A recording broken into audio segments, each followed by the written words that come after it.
Capacity वाढली याची. म्हणजे काय होतं, कमी झाली सोडण्याचं प्रमाण, जिरण्याचं प्रमाण जास्त म्हणजे झालं. जमीन भुसभुशीत झाली, भुसभुशीत एरोबिक सॉइल झाल्यामुळे ते शक्य झालं. आणि ही जी कपाशी आहे बघू शकता, याच्यावर कुठल्या प्रकारचा आजार नाही, काही रोग नाही. बोंडाची साईज बघा, हे बोंड बघा, हे बोंडाची साईज बघा, हे बघा ती खालची बोंड. खालचे बघा, हे दाखव.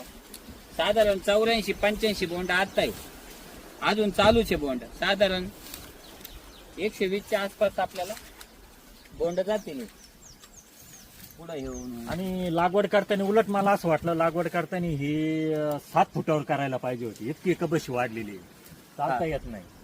आता आपण लागवड किती बाय कितीवर केली? आता ही 5 बाय 1.5 वर केलेली आहे. 5 बाय 1.5 असून सुद्धा इतकी दाटी झाली. आता पुढच्या वेळेस आम्ही कपाशी 7 फुटावर करू. कारण आता जे झाड आहे ना, एक झाड तुम्ही बघू शकता. आता हे झाड आहे बघा, हे झाड कुठं गेलंय, चालताच येत नाही. या बघा, हे झाडाने पूर्ण व्यापलंय. म्हणजे झाडाला काय 5 म्हणता, फूट 4.5 जागा, फूट. 4.5 फूट जागा ठेवा, एकाच झाडाला लागायला लागली. म्हणजे 9 फूट जागा 2 झाडामध्ये घेतली झाडाने. तर या पद्धतीने खूप चांगले तुम्हाला रिझल्ट आले. पण याच्यामध्ये तुम्हाला काही असं वाटलं का, जी ट्रीटमेंट तुम्हाला दिली ती बोगस काही वाटली का, किंवा काही? याच्यामध्ये कोणत्या प्रकारचा बोगस नाही. मी पहिला कस्टमर आहे जयेश भाऊचा. सुरुवात आपल्यापासून झालेली आहे.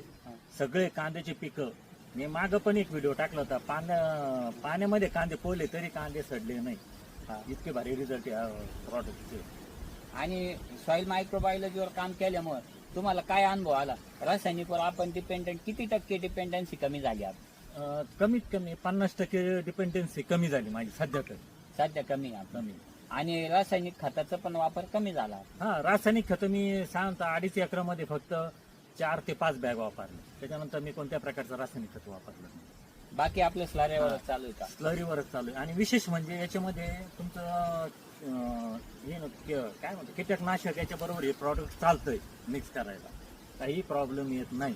हा बरोबर, ते एक बेनिफिट आहे आपलं.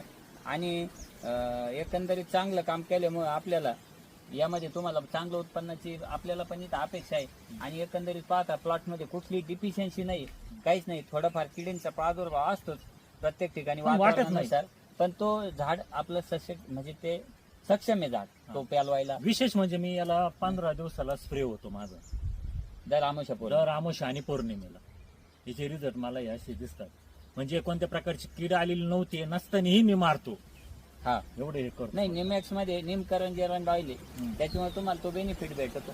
चांगलं कॉम्बिनेशन आहे. आणि